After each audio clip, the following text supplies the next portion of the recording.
বন্ধু, বয়স্ক একজন দাদু হিন্দু মুসলিম ঐক্য নিয়ে কি সুন্দর দারুণ একটি দুঃখজনক বেদনাদায়ক কথা বলেছেন। শুনুন, শুনলে ভালো লাগবে আপনাদেরও। আপনি এমন কোন হিন্দু পাড়া পাবেন না যেখানে দুটো মুসলমান ছেলে গিয়ে সেখানে আড্ডা মারে গল্প করে। আমাদের মধ্যে কি মিল ছিল, কি মহব্বত ছিল। আমরা যে যার ধর্ম সে তার পালন করতাম, কিন্তু কাঁধে কাঁধ মিলিয়ে আমরা অন্যায়ের বিরুদ্ধে মোকাবিলা করতাম, প্রতিবাদ করতাম। সেই মিল মহব্বতকে সম্পূর্ণভাবে ধ্বংস করা হয়েছে। আজকে আপনি এমন কোন ইয়াং জেনারেশনের মধ্যে, এই নতুন ছেলেদের মেয়েদের মধ্যে ঠিক কথা আপনি দুটো হিন্দু ছেলের দুজন মুসলমান বন্ধু খুঁজে পাবেন না। খুব দুঃখজনক, খুব বেদনাদায়ক।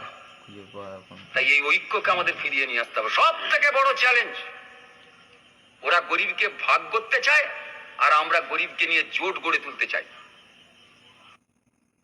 শুনলে বক্তব্য, দাদুর কথা শুনলে সবার, আমারও তরফ থেকে সবারই একটাই কথা যে হিন্দু মুসলিম ঐক্য বেঁধে চলো।